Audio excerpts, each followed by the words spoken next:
বহুল আলোচিত ২১ আগস্ট গ্রেনেড হামলা মামলায় যাবজ্জীবন কারাদণ্ডপ্রাপ্ত বিএনপির ভারপ্রাপ্ত চেয়ারম্যান জনাব তারেক রহমান ও মৃত্যুদণ্ডপ্রাপ্ত সাবেক স্বরাষ্ট্র প্রতিমন্ত্রী লুৎফুজ্জামান বাবর সহ সব আসামিকে খালাস দিয়েছে হাইকোর্ট।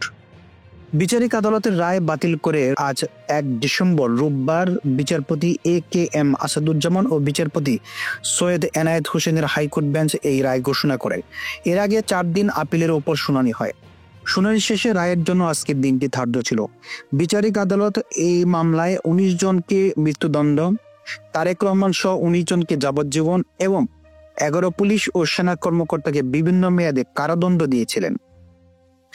আজকের রায়ে হাইকোর্ট বলেছেন ২১ আগস্ট গ্রেনেড হামলা মামলায় বিচার ছিল অবৈধ। আইনে এটা টেকে না।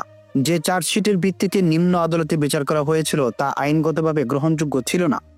এর আগে বেলা ১১টায় রায় ঘোষণা করা শুরু হয়।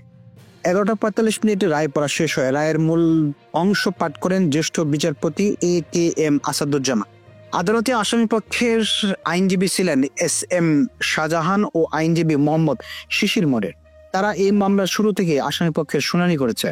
আদালতে বিএনপির আইনজীবীদের মধ্যে জ্যেষ্ঠ আইনজীবী Zainul Abedin, barrister Kaiser Kamal, barrister Ruhul Quddus Kajal, advocate Gazi Kamrul Islam Sajal, advocate Aminul Islam, advocate Zakir Hossain, advocate Siddiqullah Mia, advocate Maksudullah, advocate Azmal Hossain Khokon, barrister Sanjid Siddique সহ আরো অনেক আইনজীবী উপস্থিত ছিলেন। উল্লেখ্য, ২০১৮ সালের ১০ অক্টোবর ২১ আগস্ট গ্রেনেড হামলা ও হত্যা মামলায় সাবেক স্বরাষ্ট্র প্রতিমন্ত্রী লুৎফুজ্জামান বাবর, সাবেক উপমন্ত্রী আব্দুস সালাম পিন্টু সহ ১৯ জনকে ফাঁসি এবং বিএনপির ভারপ্রাপ্ত চেয়ারম্যান তারেক রহমান, খালেদা জিয়ার রাজনৈতিক সচিব হারিস চৌধুরী, বিএনপির নেতা শাহ মোয়াজ্জেম হোসেন কায়কোবাদ সহ ১৯ জনকে যাবজ্জীবন কারাদণ্ড দেন বিচারিক আদালত।